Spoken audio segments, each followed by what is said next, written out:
아버지는 하나님을 기쁘시게 하지 못하나니 하나님께 나아가는 자는 반드시 그가 계신 것과 또한 그가 자기를 찾는 자들에게 상 주시는 이심을 믿어야 할지니라. 살아계신 주 하나님 우리 아버지 감사합니다. 오늘도 하나님께서 우리를 긍휼히 여기시고 예수 그리스도를 신뢰함으로 십자가의 은혜를 붙들고 주님을 향하여 예배하는 자리로 나아올 수 있도록 하나님의 성령께서 친히 다스리심을 찬송합니다. 이날도 아버지 하나님 우리의 예배를 통해서 살아계신 주님께만 영광을 돌리게 하여 주시고 우리 가운데 임하시는 특별한 주님의 자비와 긍휼을 경험한 복된 시간이 되도록 주님 다스려 주시옵소서. 예배를 통해서 하나님께서 온전히 주장하시며 인도하시기를 간절히 바라옵고 예수님의 이름으로 축복하며 기도합니다. 아멘. 예, 함께 일어나셔서 인내송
사도신경으로 신앙 고백하시겠습니다. 나는 전능하신 아버지 하나님 천지의 창조주를 믿습니다. 나는 그의 유일하신 아들 우리 주 예수 그리스도를 믿습니다. 그는 성령으로 잉태되어 동정녀 마리아에게서 나시고 본디오 빌라도에게 고난을 받아 십자가에 못 박혀 죽으시고 장사된 4일 만에 죽은 자 가운데서 다시 살아나셨으며 하늘에 오르시어 전능하신 아버지 하나님 우편에 앉아 계시다가 그로부터 살아있는 자와 죽은 자를 심판하러 오십니다. 나는 성령을 믿으며 거룩한 공교회와 성도의 교제와 죄를 용서하는 것과 몸의 부활과 영생을 믿습니다. 아멘.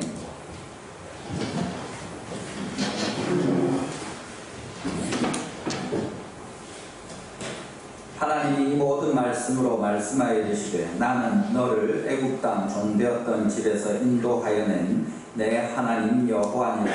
제1은 너는 나 외에 다른 신들을 내게 주지 말라. 제2는 너를 위하여 생긴 우상을 만들지 말고 또 하늘에 있는 것이나 아래로 땅에 있는 것이나 땅 아래 물 속에 있는 것들의 어떤 형상도 만들지 말며 그것들에게 절하지 말며 그것을 숨기지 말라. 제3은 너는 내 하나님 여호와의 이름을 만민에게 두지 말라. 제4는 안식일을 기억하여 거룩하게 지키라. 제5는 내 부모를 공경하라. 제6은 제7은 제8은 도둑질을 하지 말라. 제9는 내 이웃에 대하여 거짓 증거하지 말라. 제10은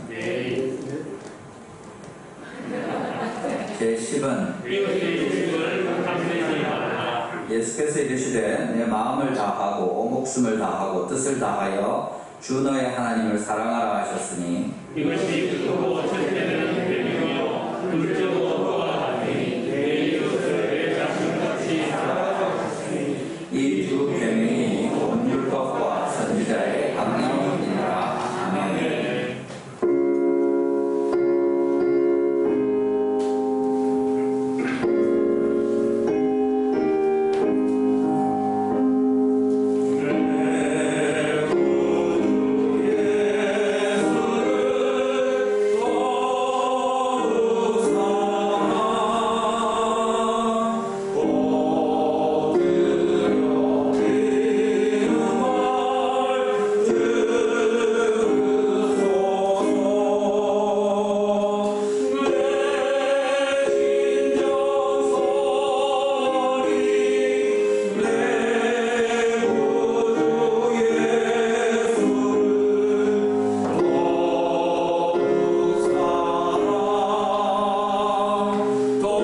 참 좋으신 하나님, 영원히 죽을 수밖에 없는 저희들에게 속죄의 은혜와 구원의 은혜를 허락하여 주시고 또한 주의 자녀 삼아주심에 감사드립니다. 오늘 시간도 제약 중에 살다가 제약된 모습 그대로 주 앞에 머리를 숙였습니다. 산 갈대를 꺾지 아니하시며 꺼져가는 심지를 끄지 아니하시는 주님의 긍휼을 의지하여 이 시간 이 자리에 나와사오니 주여 긍휼을 베풀어 주옵소서. 지난 주간은 이 나라를 끌어나갈 새로운 대통령을 선출하였습니다. 지역 간의 세대 간의 많은 갈등이 노출되었고 많은 상처를 남겼습니다. 먼저 이 나라가 주님의 하나 되게 하옵시고 새로운 지도자가 이 나라를 이끌어 나아갈 때 오직 국민만을 바라보며 나가게 하옵시고 하나님을 두려워하며 주님의 뜻을 그리스리지 않는 귀한 대통령에게 주여 은혜 내려 주옵소서. 사랑의 주님, 하루가 다르게 수많은 코로나 환자가 발생하고 수많은 환자들이 이 역병으로 사망하는 이때에 우리의 연약함과 무력감을 느끼지 않을 수 없습니다. 그가 열매를 받을 자가 없겠고 다듬이 열 자가 없다는 주님의 절대 주권을 믿음으로 고백하며 겸손과 두려움과 주의 은혜를 강구하며 나아가는 귀한 저희들 되게 하옵소서.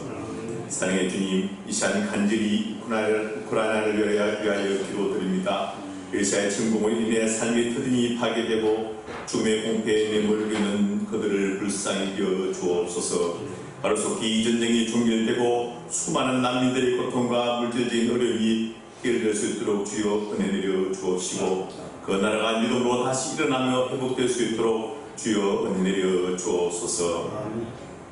사랑의 주님, 저희 교회가 감당하고 있는 주님이 주신 큰 사역인 교회 건축에 함께하여 주옵시고 이 건축을 통해 우리의 신앙 고백이 이 건축을 통해 주님의 나라가 이루어지게 하옵소서.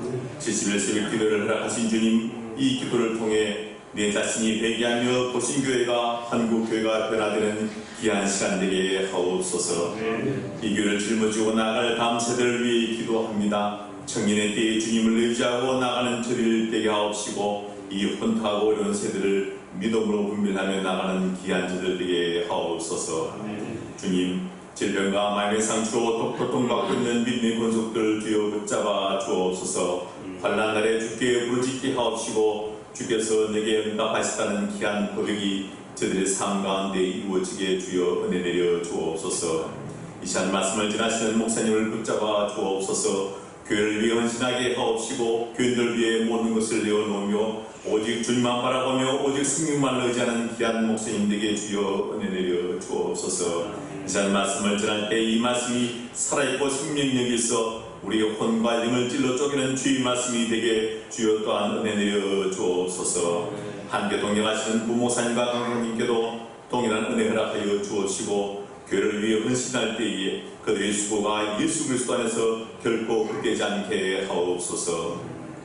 예배가 시작되는 시간입니다. 십자가의 보혈을 마음에 새기며 흥과 치유로 드리는 예배되게 하옵소서. 보이지 않는 곳에서 예배를 섬기는 손길을 또한 주여 축복하여 주옵소서. 감사함을 드리며 우리를 구원하시고 우리의 삶의 주인 되시는 예수님 이름으로 기도드렸습니다. 아멘.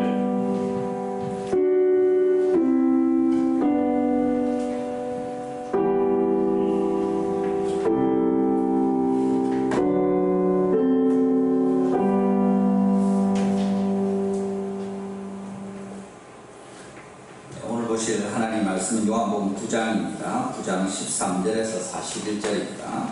요한복음 9장 13절에서 41절 말씀 부분이 좀 깁니다만 우리 말씀에 특별히 맹인되었던 사람의 그 믿음이 어떻게 변화되어 가는지를 주의 깊게 보면서 우리 본문에 먼저 교독하고 주의 말씀을 하도록 하겠습니다. 요한복음 9장 13절에서 41절까지 하나님 말씀 읽겠습니다. 제가 먼저 읽습니다.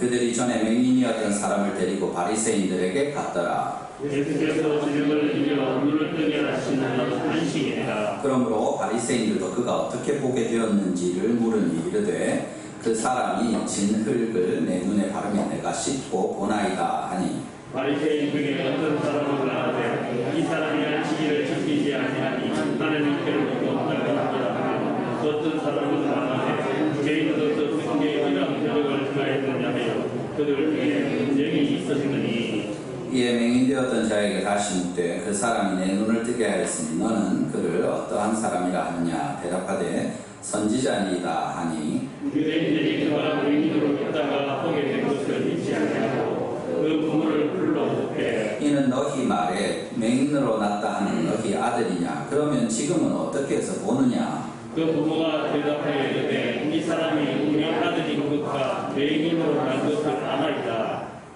그러나 지금 어떻게 해서 보는지 또는 누가 그 눈을 뜨게 하였는지 우리는 알지 못하나이다. 그에게 물어보소서. 그가 장성하였으니 자기 일을 말하리이다. 그 부모가 이렇게 말한 것은 이미 유대인들이 누구든지 예수를 그리스도로 시인하는 자를 불귀하기를 그리하였으므로 그들을 무서워함이라. 이러므로 그 부모가 말하기를 그가 장성하였으니 그에게 물어보소서 하였더라. 이에 그들이 맹인이었던 사람을 두 번째 불러 그래 너는 하나님께 영광을 돌리라. 우리는 이 사람이 죄인인 줄 알라. 대답하되 그가 죄인인지 내가 알지 못하나 한 가지 아는 것은 내가 맹인으로 있다가 지금 보는 그것입니다. 그들이 이르되 그 사람이 내게 무엇을 하였느냐 어떻게 내 눈을 뜨게 하였느냐. 대답하되 내가 이미 일렀어도 듣지 아니하고 어찌하여 다시 듣고자 하나이까 당신들도 그의 제자가 되려 하나이까. 그들이 욕하여 이르되 너는 그의 제자이다. 우리는 모세의 제자라. 하나님이 모세에게는 말씀하신 줄 우리가 알거니와 이 사람은 어디서 왔는지 알지 못하노라. 그 사람이 대답하여 이르되 이상하다. 그 사람이 내 눈을 뜨게 하였으되 당신들은 그가 어디서 왔는지 알지 못하는도다. 하나님이 죄인의 말을 듣지 아니하시고 경건하여 그의 뜻대로 행하는 자의 말은 들으시는 줄을 우리가 아나이다. 창세 이후로 맹인으로 난 자가 눈을 뜨게 하였다는 듣지 못하였으니 이 사람이 하나님께로부터 오지 아니하였으면 아무 일도 할 수 없으리이다. 그들이 대답하여 이르되 내가 온전히 죄 가운데서 있어 우리를 가르치는 하고 이에 쫓아내어 보내니라. 예수께서 그들이 그 사람을 쫓아냈다 하는 말을 들으셨더니 그를 만나서 이르시되 내가 인자를 믿느냐. 대답하여 이르되 주여 그가 누구시오니까 내가 뵙고자 하나이다. 예수께서 이르시되 내가 그를 보았거니와 지금 너와 말하는 자가 그이니라. 이르되 주여 내가 믿나이다 하고 전하는지라. 예수께서 이르시되 내가 심판하러 이 세상에 왔으니 보지 못하는 자들은 보게 하고 보는 자들은 맹인이 되게 하려 함이라 하시니 바리새인 중에 예수와 함께 있는 자들이 많은 말씀을 듣고 이르되 우리도 맹인인가. 같이 읽습니다. 예수께서 이르시되 너희가 맹인이 되었더라면 죄가 없으려니와 본다고 하니 너희 죄가 그대로 있느니라. 아멘. 할렐루야. 아멘. 우리 또 같이 이렇게 예배할 수 있어서 너무 감사합니다. 그래서 날씨가 이제 많이 따뜻해지고 봄이 된 것을 느낄 수 있는데 오늘 특별히 우리 지난 주일의 말씀에 이어서 하나님의 일을 지난 주일에 봤죠. 하나님의 일을 하시는 예수님에 대해서 우리가 보았습니다. 사람에게 관심을 갖기 시작하면서 하나님의 일이 시작되고 그 일을 하시는 예수님이 함께 하시는 때 주님의 일이 이루어지는 것이고 우리를 통해서 하나님의 교회를 통해서 하나님이 일을 이루신다. 우리 곁에 그런 어려움과 힘든 일이 있는 사람들을 두신 것은 하나님의 일을 위함이다 하고 우리가 하나님 앞에 그 일을 우리 살아있는 동안에 하도록 힘써야 되는 것에 대해서 같이 살펴보았습니다. 이제 우리가 같이 계속해서 오늘 이어서 보게 되는 말씀은 예수님께서 그 맹인이었던 사람을 다시 만나주시는 내용이 됩니다.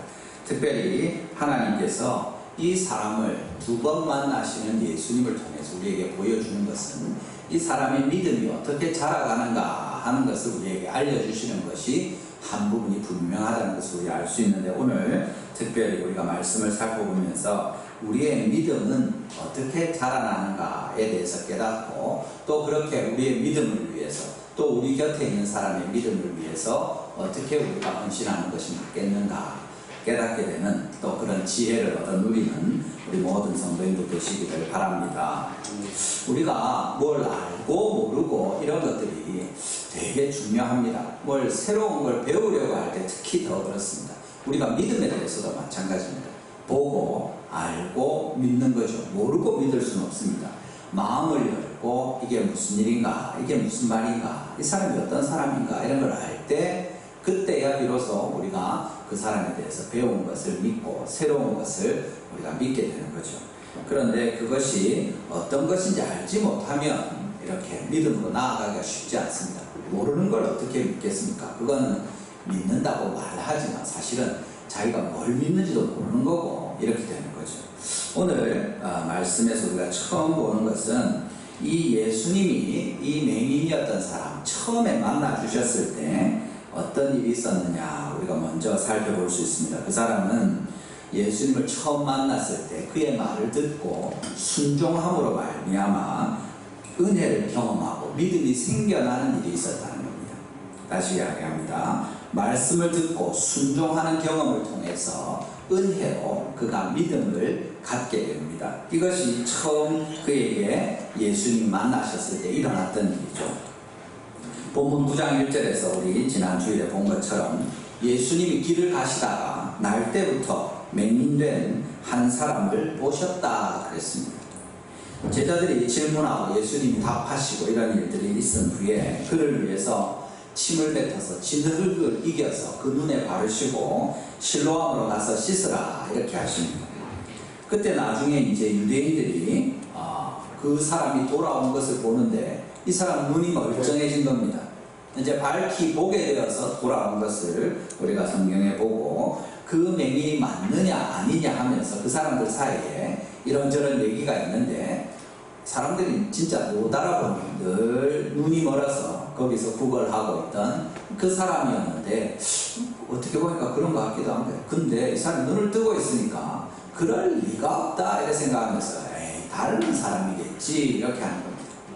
근데 그 사람이 내가 그라 하면서 분명하게 이야기를 하죠. 내가 그 맹인이었던 사람 맞다 이렇게 하니까 사람들이 질문할 때 그가 답하는 것이 9장 11절 말씀입니다. 우리 9장 11절 한번 다시 읽어보겠습니다. 같이 한번 읽어보겠습니다. 시작. 대답하되 예수라 하는 그 사람이 진흙을 이겨 내 눈에 바르고 나더러 실로암에 가서 씻으라 하기에 가서 씻었더니 보게 되었노라. 아멘. 이 사람이 예수라 하는 사람이 진흙을 이겨서 내 눈에 바르고 나더러 실로암에 가서 씻으라 하는데 내가 가서 씻었더니 보게 되었다. 그렇게 말씀하는 거죠. 이 사람이 처음에 그 예수라는 사람 누군지도 모릅니다. 이름만 아는 거죠. 이름만 아는 게 사실은 아는 것도 아니죠. 우리 이번에 대통령을 뽑힌 사람이 누군지 우리가 압니다. 또 우리 시장이 누군지 알고 우리 뭐 뉴스에 나오는 유명한 사람들 우리가 많이 압니다. 이름만 아는 거죠. 그 사람이 더 우리가 좀 더 알기도 합니다. 그렇지만 그 사람이랑 나랑 진짜 아냐 이렇게 물을 때 사실은 안다고 이야기하기가 애매합니다. 이 사람도 그렇습니다. 예수라 하는 사람이 그 정도 안 겁니다. 근데 그 사람이 사실은 처음에 지나가다가 제자들이 물었죠. 저 사람이 맹인된 것이 날 때부터 그랬는데 누구 죄입니까? 자기 죄입니까? 부모 죄입니까? 그 이야기 할 때부터 이제 예수님이 누구의 죄도 아니다, 누구의 죄 때문도 아니다 하시면서 하나님의 일을 나타내려고 합니다. 그때 이 사람이 마음이 열리고 부드러워지고 이 사람이 누군가 이러고 있는데 갑자기 예수님이 침을 뱉어서 진흙을 이겨서 자기 눈에 바르시는 거예요. 아마 이 사람이 상당히 당황했겠죠. 그런데 그러고는 실로암에 가서 씻어라 이렇게 하니까 이 사람이 어떻게 합니까? 시킨 대로 하는 겁니다. 내가 가서 씻었더니 보게 되었다 이렇게 하는 거죠. 사실은 여기에 이 사람의 믿음이 있죠. 그 사람 예수님을 향한 마음이 열렸고 하라는 대로 하는 겁니다. 지금 뭐하냐 장난치냐 이렇게 달라들지 않고 치워라 하고 그렇게 엉뚱하게 반응하지 않고 시키는 대로 그대로 하는 겁니다. 마음이 열린 마음이 누그러진 그가 가서 예수님이 하라는 그대로 예수라 하는 어떤 사람이 말한 그대로 행하는 겁니다. 그때 그가 하나님의 큰 은혜를 경험하는 거죠. 뭡니까? 보게 된 겁니다. 우리 나중에 찬송하겠지만 진짜 눈이 밝아지고 광명을 얻게 된 그 일이 이 사람한테 일어난 것입니다. 큰 은혜죠. 첫 번째 만남은 바로 그렇게 이루어졌습니다. 나중에 예수님을 이 사람이 돌아와서 바로 보았습니까? 아닙니다. 그런 얘기는 나오지 않습니다. 오히려 돌아올 때까지 예수님 거기 그냥 기다리고 있었다 하는 것이 더 이상하죠. 예수님은 그 갈 길을 제자들과 가시고 그 이후에는 우리가 뒤에 보는 것처럼 이 사람이 쫓겨난 그 후에야 예수님이 다시 만나십니다. 그때까지 이 사람은 예수님에 대해서 이런저런 얘기를 듣거나 그가 경험한 일들을 되씹는 것 외에는 다른 일이 없었습니다. 첫 만남이 그렇습니다. 갑자기 찾아오고 준비하면 좋지만 그런 기회가 없을 수도 있습니다. 여러분들 중에도 예수님을 처음 만나게 되고 하나님의 은혜를 처음 경험한 것이 물론 지금 우리 하는 것처럼 70일 동안 작심하고 기도하고 하나님 앞에 마음과 몸을 정결하게 해서 최선을 다해서 이렇게 준비했는데 수련회를 가기 위해서 많이 기도하고 금식하고 애를 썼는데 그런 일들이 일어날 수도 있지만 사실은 전혀 생각지 않았고 오늘도 그냥 어제처럼 거지짓 하러 가는 거죠. 돈 벌러 나가는 겁니다. 그래가지고 가서 앉아있는데 갑자기 이런 일들이 일어난 겁니다. 예수님이 이렇게 찾아올 줄 알았으면 이 사람이 그날 안 하던 목욕도 하고 꽃단장하고 이렇게 안 나갔겠습니까? 그렇지만 그런 거 없는 겁니다. 여전한 하루고 똑같은 날인데 갑자기 생각지도 않았던 주님이 찾아오시는 거죠. 제자들이 이야기할 때는 여전히 똑같은 날이었는데 그 사람의 죄 때문이 아니다. 하나님의 일을 나타내려고 하십니다. 할 때부터 전혀 새로운 일이 이 사람의 마음에 또 예수님이 친히 진흙으로 그 눈에 발라주실 때 또 순종해서 진짜 가서 씻었더니 그의 눈이 밝아졌을 때 전에 없었던 희한한 일이 생겨나는 것입니다. 우리가 하나님께서 우리에게 역사하시는 일들이 그렇습니다. 사실은 우리가 믿는 자로서 하나님 앞에 준비하고 기대하고 예배를 사모하고 나오는 것은 당연한 일입니다. 그때 하나님 만나주시는 일들이 있습니다. 그렇지만 여전히 우리가 하나님 앞에서 언제 하나님의 갑작스럽고도 놀라운 우리 삶에 개입하시고 일하시는 일들이 일어날지 모른다는 사실입니다. 우리가 성령 하나님께 늘 마음을 열고 있고 주님 앞에 준비되어서 깨어 있으면 우리가 지난주에 본 것처럼 하나님이 일을 하시는 그때가 갑자기 우리에게 이르더라도 당황하지 않을 것입니다. 성령님으로 말미암아 우리가 준비되어 있고 하나님의 말씀이 우리 입술에 있어서 언제든지 필요한 일이 있을 때 즐겨 순종하는 마음으로 주님께 나아갈 때 바로 그 순간이 우리에게 하나님이 일하시는 놀라운 역사의 순간이 되고 그때 어떤 사람에게는 예수님을 처음 만나는 진짜 굉장한 일이 일어나는 그런 시간이 될 수 있다는 사실입니다. 우리가 주님의 말씀을 듣고 항상 순종함으로 갑자기 찾아오시는 하나님의 은혜를 맛보기도 하고 또 맛보게 해주는 그런 주님의 귀한 도구로 사용되는 은혜가 우리 가운데 있기를 주님의 이름으로 축원합니다. 여기 본문에서 이 맹인이었던 사람은 그렇게 하나님을 놀랍게 만나게 되고 큰 은혜를 누리게 되지만 반대편에 전혀 대조적으로 나타나는 한 무리의 사람들이 있죠. 유대인들과 또 특별히 바리새인들입니다. 13절과 14절에 보면 그런 배경에 이런 긴장이 있는 것을 알 수 있습니다. 13절 보십시오. 그들이 전에 맹인이었던 사람을 데리고 바리새인들에게 갔다 이렇게 하죠. 그런데 14절에 이제 그 바리새인들과 바로 연결되면서 긴장을 이끌어오는 내용이 나옵니다. 예수께서 진흙을 이겨 눈을 뜨게 하신 날은 안식일이라 이렇게 하는 거죠.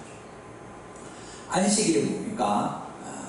하나님을 예배하고 모든 일을 쉬도록 정해둔 날입니다. 특별히 바리새인들에게 안식일은 일을 하지 말도록 구별된 거룩한 날이고 그것을 지키는 것은 매우 중요한 일입니다.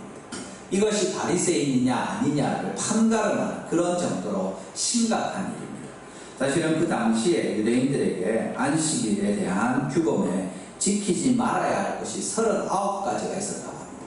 그것은 일이라고 하는 것을 이제 출애굽기에 나오는 성막과 성전을 만드는 그런 이제 이런 여러 가지 만드는 일, 그 단어로부터 시작해가지고 그렇게 되어 있는데 그 중에서 금한 것 중에 말하자면 오늘 예수님이 안식일에 진흙을 이겨서 그 눈에 바르심으로 범한 것이 반죽하기입니다. 반죽은 하면 안 된다고 되어 있는 겁니다. 가루나 모래나 시멘트도 그렇고 물을 섞어서 반죽해서 이렇게 하는 것은 금지되어 있다고 되어 있습니다. 그리고 표면을 매끄럽게 하는 것도 금지되어 있습니다. 그래서 가죽에 무드실을 하거나 마찬가지로 크림이나 연고나 이런 것들을 바르는 일, 표면에 바르는 거죠. 예수님이 진흙을 이개는 것도 잘못이고 그것을 이개가지고 찍어 누르는 거는 괜찮은데 이걸 쭉 바르는 건 안 된다는 거예요. 이것이 안식일에 금하는 바리새인들의 율법의 미시나라고 하는 책에 정확하게 나와 있습니다. 그것 외에도 병자를 치료하는 일도 응급한 일, 말하자면 가만히 냅두면 이 사람이 죽을 수도 있다. 그런 경우에는 당연히 할 수 없이 최소한의 조치를 해서 당장 죽지는 않도록 해야 된다. 이 정도입니다. 그 사람을 낫게 하는 일은 안 됩니다. 왜냐하면 그건 안식일에 하지 말아야 될 일이니까. 그런데 죽지 않게 붙들어 두는 정도까지는 할 수 있다. 이렇게 되어 있는 거죠. 당연히 침을 뱉어서 진흙을 이겨서 눈에 바르고 그 사람을 낫게 하는 것은 바리새인들이 볼 때는 바로 정면으로 모든 안식일의 규정을 다 무시하고 그렇게 범한 아주 중대한 과실이 되는 거죠. 그렇게 하니까 사실은 이 사람이 날 때부터 맹인이 되어서 진짜 불쌍한 인생을 살고 있었는데 이제 눈을 뜨게 되었으니까 이것이 얼마나 대단한 일인가. 한 사람의 인생이 완전히 뒤집어진 것인데 이 큰 일이 눈에 들어오는 것이 아니라 여기 질문하고 답하는 것이 그렇게 하는 거죠. 어떻게 보게 되었는가 물으니까 대답을 그 사람이 진흙을 내 눈에 발라서 이렇게 내가 씻고 나니까 보게 되었다 하자마자 바로 16절에 그들의 반응이 뭡니까? 다른 얘기 하지 않습니다. 아이고 잘 됐네. 진짜 희한한 일이 일어났네. 진짜 좋겠다. 처음 눈을 떠서 이제 보는 거가 하면서 그걸 축하하고 참 좋아할 법도 한데 처음 하는 말이 이 사람이 안식일을 지키지 아니하니 하나님께로부터 온 자가 아니라 그렇게 이야기합니다. 이 사람은 죄인이다. 그렇게 하고 그렇게 이제 그것을 무시하고 받아들이지 않는 거죠. 얼마나 그 첫 만남 그리고 처음 대하는 태도가 다른가 하는 것을 알 수 있습니다. 뒤에서 이제 이 사람들이 18절에 예수님 그 맹인이었던 사람의 부모를 불러다가 물어보죠. 왜 그렇게 합니까? 18절에 이야기하는 겁니다. 그가 맹인으로 있다가 보게 된 것을 믿지 아니하고 그렇게 하는 거예요. 그러니까 거짓말이야. 이 모든 스토리가 다 지어낸 것이다. 이 예수라는 사람하고 이 눈이 멀었었다는 사람하고 짜고 사실은 눈이 먼 사람이 아닌데 눈이 먼 것처럼 이러고 있다가 사람들 보는 앞에서 와 하면서 이제 이런 일들을 속이려고 사기를 쳤다. 이래 보는 거죠. 왜냐하면 안식일을 어기는 죄인이 이런 일을 할 수 없다고 이 사람들은 단정적으로 판단하고 있는 겁니다. 그건 불가능한 일이다. 그러니까 보자. 이 거짓말한 거 아이가? 진짜 날 때부터 눈 먼 사람 맞냐? 하고 부모를 불러다 물어보는 거죠. 이렇게 같은 일이 일어났는데 한쪽에서는 하나님의 말씀에 순종하면서 믿음으로 나아가기 시작하는 사람이 있는가 하면 또 다른 쪽에 어떻게 보면 하나님의 자비와 그 모든 은혜와 이런 것들에 훨씬 더 민감하게 반응하면서 사람을 불쌍히 여기고 은혜를 베풀고 축하하고 축복해 줄 수 있는 사람들이 오히려 정죄하고 비난하고 믿지 못하면서 바로 반대편으로 나아가는 이런 모습을 보여주는 것입니다. 이것이 하나님께서 선물로 믿음을 주신다는 것을 정확하게 보여주고 있는 그런 내용입니다. 자, 그러면 이제 이어서 나아가는 내용의 두 번째는 뭐냐면 이 믿음이 그렇게 처음에 순종하면서 생겨났는데 그것이 점점점 자라가는 것을 본문에서 보여주고 있습니다. 자라가는 믿음인데 사실은 복음을 전하는 자기가 경험한 그 예수님을 증거하는 그 시간과 오히려 또 그것에 대해서 반대하고 핍박하고 고난을 당하는 연단의 시간을 통해서 그의 믿음이 자라는 것을 볼 수 있습니다. 다시 말합니다. 증거와 연단의 시간을 통해서 믿음이 자라는 것. 처음에 말씀을 듣고 순종해서 은혜를 경험함으로 믿음이 생겨났는데 그 생겨난 믿음이 어떻게 자랍니까? 그것을 다시 되뇌이는 간증을 하고 증언을 하는 시간을 통해서 또 그러면서 더 강화되고 또 한편으로는 박해와 핍박, 고난을 통해서 더 믿음이 자라게 되는 거죠. 11절에 보시면 유대인들이 질문에 대답할 때 이 사람이 예수라는 그 사람이 진흙을 이겨서 내 눈에 바르고 나더러 실로암에 가서 씻으라 하매 가서 씻었더니 보게 되었다 그랬는데, 처음에는 이제 진흙을 발라서 씻으라 그 사람이 그랬다 하니까 그렇게 됐다 했습니다. 근데 15절에 보십시오. 두 번째 다시 그 이야기를 할 때는 그 사람이 진흙을 내 눈에 바르매 내가 씻고 보나이다. 이 그 사람이 진흙을 내 눈에 바르고 내가 씻고 보게 되었다 이렇게 이야기하죠. 나중에는 점점 더 어떻게 됩니까? 예수라는 그 사람에서 두 번 이렇게 다시 말하고 또 말하고 이렇게 하면서 이게 진흙을 발라서 그런 건가, 실로암에 가서 씻어서 그런 건가, 아마 생각을 하지 않았겠습니까? 그런데 마지막에 이런 과정을 통해서 오히려 바리새인들이 질문을 통해서 자기의 눈을 낮게 해준 것을 확정해 줍니다. 17절에 뭐라고 이야기합니까? 본문 17절입니다. 같이 한번 읽어보겠습니다. 시작. 이에 맹인되었던 자에게 다시 묻되 그 사람이 내 눈을 뜨게 하였으니 너는 그를 어떠한 사람이라 하느냐? 대답하되 선지자입니다 하니. 아멘. 여기 정확하게 이야기하죠. 말하자면 약이 너를 낫게 했느냐, 약을 요래요래 잘 먹으니까 낫게 했느냐, 그런 질문을 하는 것과 같습니다. 약을 준 사람이 너를 낫게 했느냐, 그런 질문과 같은 거죠. 진흙을 바르고 가서 씻으라 했는데 그래 하니까 나중 그 사람이 진흙을 발랐는데 내가 씻고 봅니다 했는데 마지막에 바리새인이 뭐라고 합니까? 그 사람이 내 눈을 뜨게 하였다. 잘라서 이야기하는 거죠. 나도 그렇게 생각한다.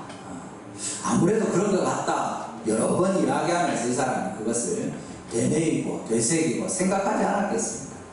평생에 맹인으로 있었는데 야 희한하네, 이게 어떻게 해서 이렇게 되지? 온갖 생각을 안 했겠습니까? 그런데 진흙도 실로암의 물도 아니고 그 예수라는 사람이 내 눈을 뜨게 하였구나. 근데 바리새인도 바로 잘라서 이야기하죠. 그 사람이 내 눈을 뜨게 하였다. 너는 그 사람을 누구라고 생각하느냐? 당연히 뭐라고 합니까? 선지자입니다. 이제 더 이상 예수라고 이름하는 어떤 한 사람이 아니라 그 사람 선지자입니다. 그렇게 이야기합니다. 여기 선지자는 제일 중요한 게 뭡니까? 하나님이 보내신 자죠. 보내신 메시지를 전달하는 사람입니다. 하나님이 보내셨다. 이게 제일 중요한 부분입니다. 뒤에도 이 사람이 어디서로부터 왔는가 하고 이 바리새인들과 이 맹인이었던 사람이 이야기하는 것도 그런 맥락입니다. 선지자라는 것은 하나님이 보낸 사람이다. 그 기원이 하나님께 있다. 그건 선지자인지 아닌지 어떻게 합니까? 기적을 통해서 알 수 있는 거죠. 당장의 모세가 그렇게 이야기하죠. 사람들이 하나님께서 나를 보내셨다고 할 때 믿겠습니까? 바로가 하나님이 나를 보냈다면 믿겠습니까? 할 때 가서 지팡이를 보여주고 이래 해라. 그러면 믿을 거다. 기적을 보여주는 거죠. 표적 사인을 보여주는 겁니다. 뒤에 엘리야가 갈멜산에서 바알의 선지자들과 다툴 때 어떻게 합니까? 제단을 쌓아놓고 물을 붓고 모든 나무에 축축 하도록 돌아가도록 그렇게 물을 부은 다음에 너가 먼저 기도해봐라. 누구 신이 응답하는가 하면서 그렇게 하죠. 난리를 쳐도 안 되다가 엘리야가 기도하니까 어떻게 됩니까? 하늘로부터 불이 내려와서 그 모든 제단을 태우고 주변에 또랑에 있는 물까지 다 핥아서 바짝 마르게 하는 하나님 기적을 보여주시는 거죠. 기적을 통해서 이 사람이 진짜 하나님이 보낸 사람이구나 알게 되는 겁니다. 바로 그 이야기입니다. 이 사람이 선지자입니다. 모세처럼 엘리야처럼 하나님의 기적을 행해서 자기가 하나님께로부터 왔다는 것을 나에게 또 당신들에게 보여주고 있지 않습니까? 그 얘기를 하는 거죠. 이 맹인이었던 사람이 처음 이야기하자마자 이런 얘기를 줄줄줄 한 것이 아니라 처음에 유대인들에게 그냥 진짜 일어났던 그 일을 그대로 말했죠. 그렇지만 그 다음에 바리새인들 앞에 가서는 다시 이 이야기를 하고 또 질문을 받을 때 이제 자기도 말하면서도 정리가 되고 또 거듭 이런 이야기를 하고 그 바리새인들과 대화하는 중에 더 자신의 마음이 확정되는 것입니다. 그렇게 해서 이제 더 이상 예수라 하는 사람이 아니라 그가 선지자 같습니다. 그렇게 이야기하게 되는 거죠. 하나님께서 우리에게 이런 믿음을 주시는 시간인 겁니다. 언제입니까? 증언하는 그 증거를 통해서 우리가 우리의 믿음을 더 확증하게 되는 거죠. 사실은 이 믿음의 내용은 지금 우리가 보는 것처럼 한편으로 무엇을 믿느냐 하는 것이 제일 중요합니다. 처음에 예수님을 믿는 거죠. 근데 그 믿음이 자라는 건 뭡니까? 그냥 나에게 시키는 대로 하니까 눈을 뜨게 해주시는 예수라 하는 사람, 어떤 특별한 일을 행한 예수라 하는 한 사람, 그 믿음이죠. 정확한 표현입니다. 그렇지만 거기서 더 나아가서 어떻게 됩니까? 그 일이 그냥 내 눈을 뜨게 한 것이 아니라 그것은 표적이었고 그 사람은 예수라고 하는 사람이 아니라 하나님이 보낸 선지자다 하는 믿음까지 나아가게 되는 거죠. 이것이 믿음이 자라게 되는 것입니다. 증거를 통해서, 증언을 통해서 우리가 순종하며 나아갈 때 우리의 믿음이 자라게 되는 겁니다. 여러분이 예수님을 믿는 믿음을 증거하고 증언하고 다른 사람들과 나눌 때 그 순간에 우리가 믿는 예수님이 더 분명해지고 우리의 믿음이 더 정리가 되고 더 깊은 믿음으로 내려가는 것을 믿으시기를 바랍니다. 이 믿음은 예수님을 이제 뒤에 가면 점점 더 두 번째는 더 알아가게 되지만 동시에 믿음은 그것 자체로서 태도입니다. 뭐냐 하면 신실한 태도, 그것이 믿음이죠. 이 사람은 지금 여러분 생각해 보십시오. 이제 뒤에 이어나가게 되면 이 사람이 그 예수님을 선지자라 했다가 나중에 그 바리새인들과 논쟁하면서는 바리새인들은 죄인이다 이렇게 하는데 아니다, 하나님이 보낸 사람이다 이렇게 하면서 다투죠. 그렇게 해서 하나님이 죄인들의, 나쁜 사람들, 악인들의 기도를 듣지 않으시고 경건한 자들, 하나님의 말씀을 순종하는 자들의 기도를 들으시는 줄 우리가 안다. 그러니까 이 사람은 하나님의 사람이다 하고 고백하게 되는 그 내용을 보는 겁니다. 이 내용이 뭡니까? 사실은 자기 믿음을 분명하게 고백하면서 예수님한테 딱 붙어있는 거죠. 여러분 어떻습니까? 진짜 여러분 생각해 보십시오. 지금 이제 눈이 나왔습니다. 이제 더 이상 거지가 아닙니다. 뭐라고 할 수 있을 것 같습니다. 세상에서. 그런데 예수님을 지금 인정하면 여기 부모들이 염려하는 것처럼 예수가 그리스도다, 예수가 선지자고 예수를 믿어야 하나님께로부터 온 그분을 믿는 바른 믿음이다 이렇게 주장하게 되면 출교를 당하게 되어 있습니다. 쫓겨나는 겁니다. 공동체에서. 그건 거지보다 더 힘든 삶을 살아야 되는 걸 어떻게 보면 이야기하는 거죠. 이제 눈은 나았습니다. 눈 보게 됐습니다. 예수님 부인한다고 눈이 다시 멀게 하셨을까? 그렇게 보기 힘듭니다. 이제 그냥 아이고 그 부모처럼 예수라는 사람이 그렇게 한 것 같긴 한데 잘 모르겠습니다. 적당하게 물러서면서 그 부모처럼 그렇게 할 수 있을 텐데 이 사람 절대 그렇게 안 하죠. 희한하네 하면서 왜 자꾸 듣고 싶어 하냐, 당신들도 그의 제자가 되고 싶으냐 하면서까지 이 사람은 자기의 믿음을 분명하게 고백하고 결국에 어떻게 됩니까? 쫓겨납니다. 이게 믿음이죠. 예수님을 향해서 의리를 지키는 겁니다. 예수님이 나에게 이런 은혜를 베푸셨는데 내가 예수님 모른 척하면 안 되지. 예수님 때문에 내가 지금까지 살아왔는데 내가 예수님을 어떻게 배반하노? 그게 믿음이죠. 예수님에 대해서 점점 더 알아가기도 하지만 예수님에 대한 신뢰와 그를 신뢰하는 이 믿음을 끝까지 지키는 것이 우리의 믿음입니다. 죽도록 충성하라. 그게 그 말씀이죠. 죽기까지 하나님 앞에 신실하게 행하라. 그를 배신하지 말라. 그것이 하나님께서 우리에게 믿음에 대해서 알려주시는 겁니다. 당연히 주님께 대해서 신실하게 한다는 이것은 우리 자신이 하나님 앞에 믿음을 똑바로 갖는 것이고, 타인에 대해서는 예를 들어서 한편으로는 증거하는 것이게 되고, 또 반대하는 사람들에게는 기꺼이 고난과 학대와 핍박 이런 것들을 감수하면서까지 주님 편에 서는 것을 의미합니다. 그것이 점점 더 강화되면 강화될수록 그것이 믿음이 자라는 겁니다. 우리가 아무리 우리를 위협하는 사람이 있고 복음을 반대하는 사람이 있고 눈치 주는 정도가 아니라 대놓고 우리를 협박하고 죽이려고 하고 쫓아내려고 하는 사람들이 있을 때까지 우리가 참고 견디면서 우리 믿음을 하나님의 편에 딱 붙들고 주님을 배신하지 않으면 그게 믿음이 자라는 거죠. 이것은 이런 시간을 지나지 않으면 생겨날 수가 없습니다. 내 혼자 조용히 예수님 믿고 하나님의 은혜를 붙들고 살아가는 것 복된 일입니다. 없는 믿음보다 100배, 1000배, 10,000배 낫죠. 그렇지만 우리의 그 작은 믿음이 자라나려고 하면 이런 시간을 거쳐야 돼요.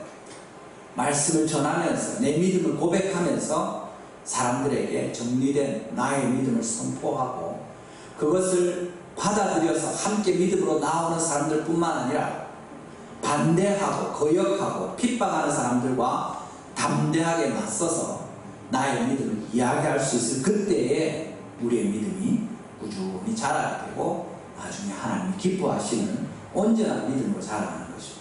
사실은 그것이 오늘 여기 본문에서 이 맹인이었던 사람을 통해서 우리에게 보여주시는 하나님의 말씀이 되는 겁니다.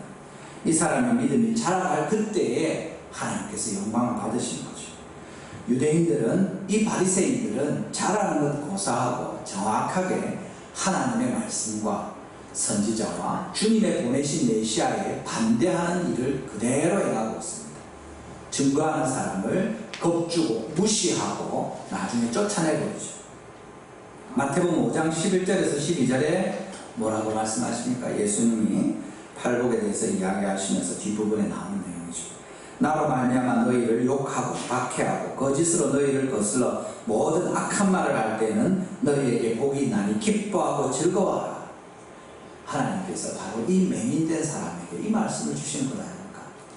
이 사람이 주님께서 주신 그 순종함으로 받은 은혜를 담대하게 증거하고 또 이야기하고 예수님을 위해서 하나님의 편에 서서 말씀할 때 그 사람들이 위협하죠. 욕하죠. 정죄하죠. 네 날 때부터 죄인이었던 네가 우리를 가르치려고 했느냐. 너는 그 사람의 제자인지 모르지만 우리는 모세의 제자다 하면서 결국에 쫓아내버립니다. 하나님께서 이런 증거와 연단의 시간을 통해서 우리의 믿음을 자라게 하십니다. 우리 모든 성도님들이 여기 이 맹인처럼 우리 살아가는 동안에 우리의 입술을 통해서 예수 그리스도가 증거되게 하시고 또 그렇게 우리가 주님을 배신하지 않고 주님의 편에 서서 담대하게 예수님을 증거함으로 말미암아 모든 연단의 시간을 이겨내고 우리의 믿음이 쑥쑥 자라게 되는 이 은혜가 있기를 주님의 이름으로 축원합니다. 마지막으로 그렇게 해서 이 사람 쫓겨나 버렸습니다. 참 힘들지 않습니까? 예수님 믿고 시키는 대로가 눈이 떠졌는데 그날이 하필 안식일이라서 이런 여러 일들이 있고 그 다음에 그렇게 돼서 예수님 편들다가 쫓겨나 버린 겁니다. 이 뭐 잘 된 겁니까? 못된 겁니까? 그냥 가만히 거지로 살면 그래도 뭐 그걸로 먹고 살 수 있었을 텐데 굶어 죽지는 않았을 텐데 이제 회당에서 쫓겨나고 말하자면 그 출교와 같은 이런 공동체에서 다 쫓겨나게 버리는 이런 상황이 되었을 때 이 사람에게 어떤 일이 일어납니까? 마지막에 우리가 보는 겁니다. 예수님이 그를 다시 만나주시는 거죠. 본문 35절 우리 같이 한번 읽어보겠습니다. 본문 35절입니다. 같이 했습니다. 본문 35절 읽어보겠습니다. 시작. 예수께서 그들이 그 사람을 쫓아냈다 하는 말을 들으셨더니 그를 만나사 이르시되 내가 이 자를 믿느냐. 아멘. 사람들이 그를 쫓아냈을 때 예수님이 그를 만나주십니다. 여기서 쫓아냈다 하는 말을 들으셨더니 그를 만나사, 이건 그냥 쫓아냈다는 말을 듣고 그냥 지내고 있었는데 어쩌다가 우연히 그를 만났다 이런 말씀이 아닙니다. 예수님 그를 찾아가서 만나신 거죠. 쫓겨났다는 말을 듣자마자 예수님 그에게 찾아가셔서 그를 찾아서 만나신 겁니다. 예수님이 괜찮냐 하는 것 같죠. 야, 니 그렇게까지 안 해도 되는데 이러신 것 같습니다. 야, 참 내가 마음이 좋다 이런 말씀 하시는 것 같지 않습니까? 이제 눈 밝아져가지고 이제 사람답게 공동체 안에서 이제 더 이상 욕먹지 않고 살게 됐는데 예수님 편을 다 쫓겨나버린 겁니다. 네 의리가 있네. 야, 네가 진짜 믿음이 있구나. 그런 말씀하십니다. 마태복음 10장 32절 33절에 이런 말씀 나오죠. 누구든지 사람 앞에서 나를 시인하면 나도 하늘에 계신 내 아버지 앞에서 그를 시인할 것이요, 누구든지 사람 앞에서 나를 부인하면 나도 하늘에 계신 내 아버지 앞에서 그를 부인하리라. 우리가 주님의 은혜를 받고 지금까지 구원의 약속을 붙들고 천국에 갈 소망을 가지고 예수님의 십자가에 죽으심과 그 부활 때문에 영원한 생명의 약속을 붙들고 살고 있는데, 누가 예수님에 대해서 나쁘게 말한다고, 누가 교회에 대해서 욕을 한다고 그 옆에서 입 딱 다물고 나는 교회 안 다니는 것처럼, 나는 예수님 모르는 것처럼 그렇게 살면 주님 기뻐하지 않으십니다. 우리 배우자나 우리 가족이나 우리 친척이나, 특별히 우리보다 잘 살고 더 많이 배웠고 돈도 많고 영향력 있는 어떤 이웃이 우리를 교회 다닌다고 무시하고 함부로 대화할 때 아무 말도 못하고 기가 죽어가지고 그렇게 있는 것을 주님이 기뻐하지 않으십니다. 사람들 앞에서 나를 시인하면 하늘에 계신 내 아버지 앞에서 그를 시인할 것이요, 주님이 약속하십니다. 이 맹인이었던 사람은 평생에 자기가 누구 죄 때문에 이렇게 되었나 힘들어하면서 살았는데, 누구의 죄도 아니다 하는 그 말씀을 듣고 예수님이 시키는 대로 그 말씀을 들고 했더니 눈이 밝아져서, 야, 이제 진짜 내가 사람처럼 살게 되었구나 했을 때 사람들이, 예수가 너를 그렇게 했느냐, 예수를 누구라고 생각하느냐, 그 대답에 따라서 이 사람의 인생이 달라지는데, 이 사람은 의지를 지킨 거죠.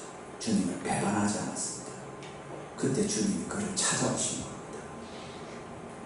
크리소스톰이라는 그 교부가 이런 이야기를 했던데, 유대인들은 그를 성전에서 쫓아냈지만 성전의 주인이신 예수님이 그를 찾아가십니다.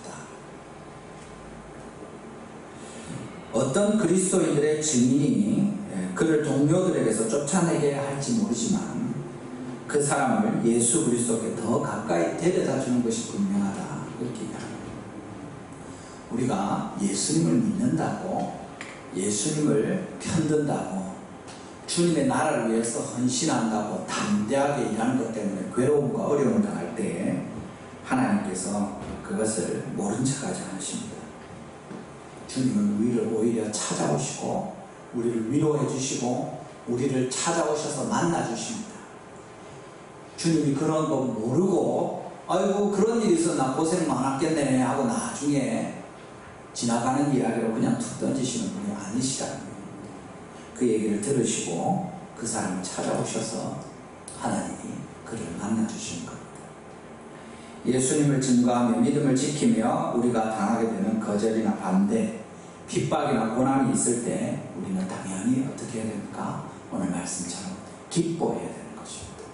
하나님의 일을 우리가 하면서 어려움을 당할 때 우리는 기뻐해야 될 것입니다. 하나님께서 말씀하시는 것처럼 기뻐하고 즐거워하시는 주님의 사람들 다 되시기를 주님의 이름으로 축원합니다. 여기서 그치는 것이 아니라 예수님이 주님에 대한 더 큰 계시를 보여주십니다. 우리 방금 읽었던 본문 뒤에 나오는 거죠. 내가 인자를 믿느냐 이렇게 말씀하십니다. 여기서 말하는 인자는 다니엘서에 나오는 그 인자고, 오실 메시아에 대해서 네가 믿고 있느냐 그 말씀을 하시는 겁니다. 그러니까 주여 내가 믿기를 원합니다. 그렇게 할 때 37절에 내가 그를 보았거니와 지금 너와 말하는 자가 그이니라 하고 예수님이 자신을 알려주시죠. 사실은 이런 말씀을 예수님이 제자들에게도 한참 뒤에 십자가의 그런 고난에 대해서 올바른 신앙 고백이 있고 나서야 하시는 그 말씀입니다. 그런데 지금 이 사람에게 내가 바로 그 인자다 하고 알려주시는 거죠. 주님이 그를 얼마나 좋아하시고 기뻐하시는지 우리가 분명히 보게 됩니다. 38절에 그의 반응이 무엇입니까? 우리 같이 읽어보겠습니다. 본문 38절입니다. 시작. 이르되 주여 내가 믿나이다 하고 절하느니라. 아멘. 이제 더 이상 예수님을 향해서 예수라는 사람, 또는 선지자, 하나님께서 보내신 분 정도가 아니라 주여 이렇게 이야기하는 거죠.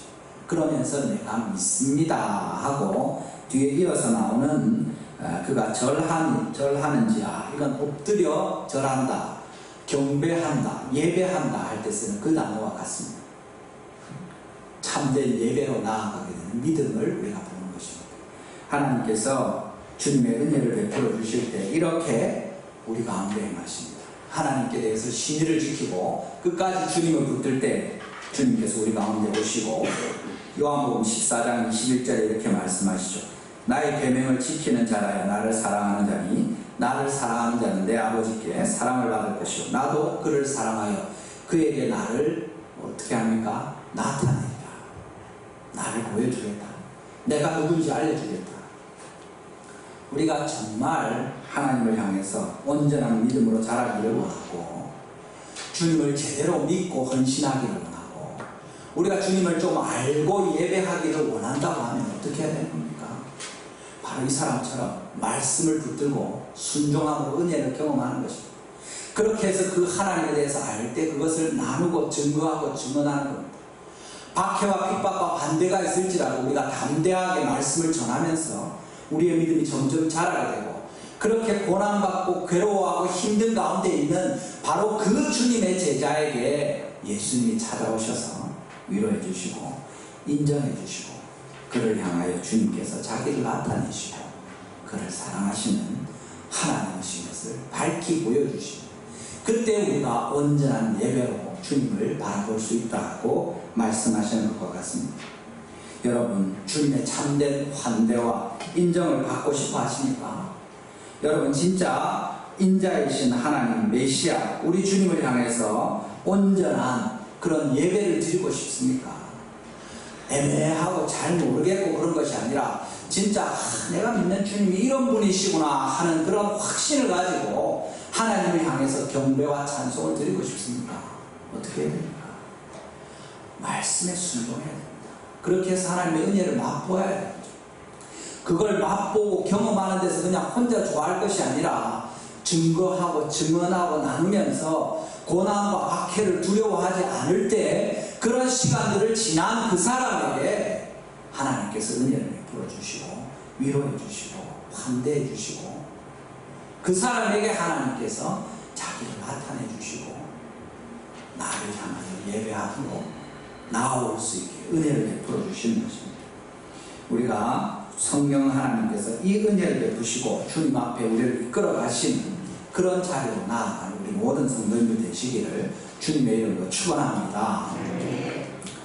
우리가 주님께서 바로 여기 맹인이었다가 보고 믿게 되는 이 사람을 우리에게 알려주시는데, 이 사람의 이런 믿음을 갖게 되고 자라게 되고 마침내 주님을 예배하는 이런 과정을 다 한번 생각해 보십시오. 이 사람 속에는 계속되는 변화가 있습니다. 은혜가 계속되는 것이고 자라가는 것이고 계속 고민하는 겁니다. 예수님 누구시지?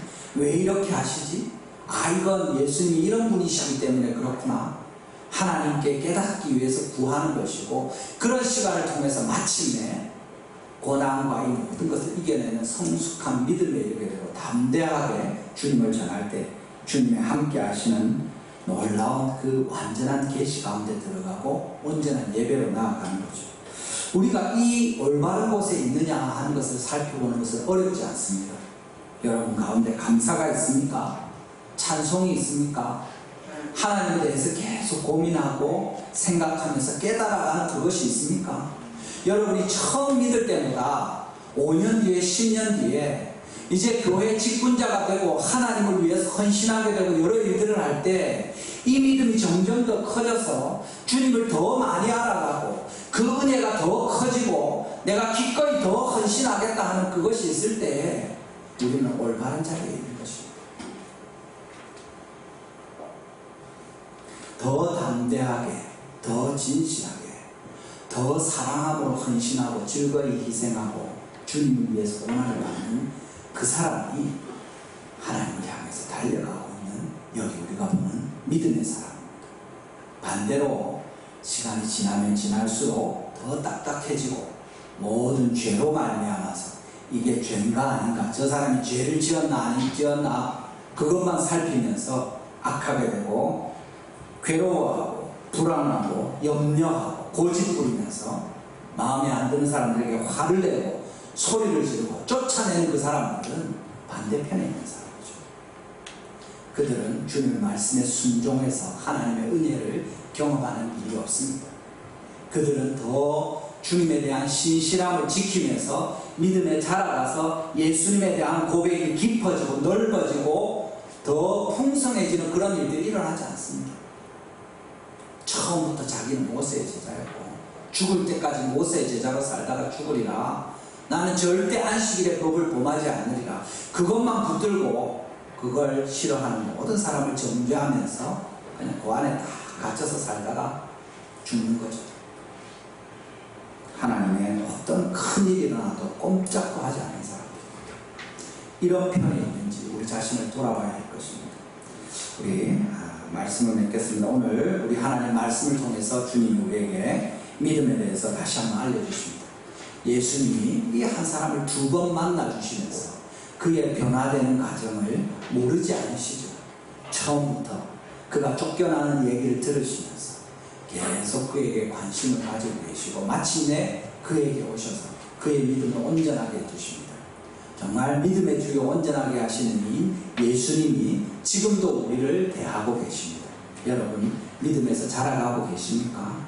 예수님이 2번 만나시러 오실 때 정말 우리를 칭찬하시면서 흐뭇해 하시면서 네가 의리가 있구나, 너는 절대 배신하지 않는구나, 내가 너를 위해서 죽은 것이 참 기쁘다, 보람이 있다, 이리 와서 나의 천국에 들어가자, 그런 우리를 향해서 하나님께서 환대하시고 완전한 예배로 우리를 인도하시는 이 은혜가 우리 모든 성도님들에게 우리 달성교회 가운데 있기를 주님의 이름으로 축원합니다. 이 시간에 오늘 말씀을 기억하시면서 하나님께 한번 기도하면 좋겠습니다. 우리에게는 계속해서 이런 주의 말씀을 붙들고 듣고 순종하면서 은혜를 경험하는 우리의 믿음을 계속 키워가는 노력이 있습니까? 또 그렇게 하나님께서 베푸신 은혜를 받을 때마다 그것을 담대하게 증거하고 증언하면서 또 기꺼이 고난이나 어려움이나 박해도 감내하면서 연단받으면서 자라가는 믿음이 있습니까? 그렇게 온전히 주님을 알아가게 되고 더 하나님을 완전한 주님으로 내 마음에 모셔드리면서 우리 가운데 감사와 찬송과 주님을 향한 그런 경배가 이루어지고 있습니까? 하나님 우리를 도와주셔서 우리에게도 이런 새로운 역사들이 날마다 있게 하시고 우리 각 사람에게 또 우리 달성교회에 하나님께서 이 은혜를 베풀어 주십시오. 우리가 제자훈련을 하고 성경 공부를 하고 70일 특세를 하고 해마다 하나님 앞에 새로운 결단과 헌신을 하고 달려갈 때 하나님 놀라운 역사를 보게 해주십시오. 주님께서 우리에게 은혜를 베푸셔서 새로운 교회당을 지을 수 있도록 이런 모든 일들을 행하고 계시는데 우리는 아무 느낌 없이 그냥 덤덤하게 살아가고 있지 않습니까? 하나님을 향해서 우리는 어떤 헌신을 합니까? 어떤 감사와 순종과 또 그런 것들을 전파하고 증거하는 노력도 있습니까? 어떤 희생과 고난을 감대하는 연단이 있습니까? 우리를 통해서 주님께 나오는 사람들이 있기는 합니까? 하나님 우리를 도와주시고 우리의 믿음을 자라게 하시고 하나님께서 이 일들을, 이 놀라운 역사들을 우리 가운데, 우리 가정에, 우리 교회에 하나님 이루어 주시옵소서. 우리 주여 한번 부르시고 간절히 함께 기도하시겠습니다. 주여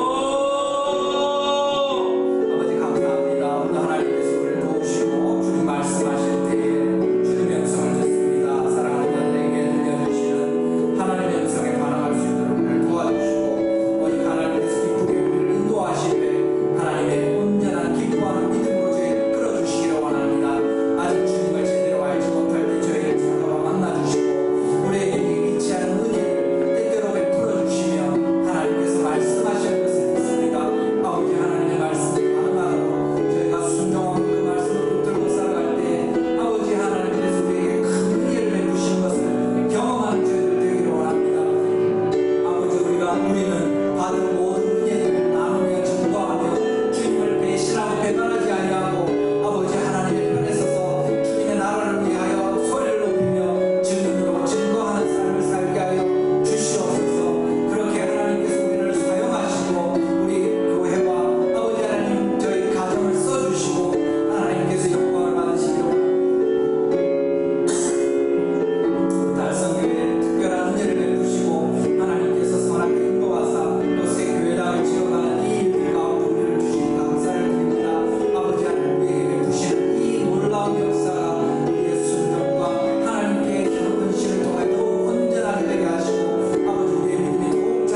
찾아오시는 주 예수 그리스도의 하나님 우리 아버지 감사합니다. 오늘도 하나님께서 저희를 인도하시되 저희를 찾아오시고 주님을 예배하는 자리로 인도하시고 또 하나님의 음성을 들으며 주님을 예배하게 하시니 감사합니다.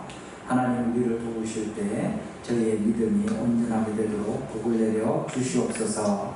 우리가 말씀을 듣고 순종함으로 우리의 믿음이 싹이 트며 은혜를 경험하며 또 자라나는 또 증언하고 증거하며 연단을 이겨내므로 우리의 믿음이 성숙하게 하시고 그렇게 주님의 위로와 또 하나님의 인정을 받으며 영원한 주님 앞에 온전한 예배를 드리는 자리로까지 저희를 인도하여 주시옵소서. 우리 모든 성도들을 하나님께서 기억하시고 붙드시되 이 맹인되었던 자와 같이 계속해서 자라가며 열매를 맺으며 더 깊어지고 넓어지고 높아지는 온전한 믿음의 사람들로 저희를 인도하여 주시옵소서.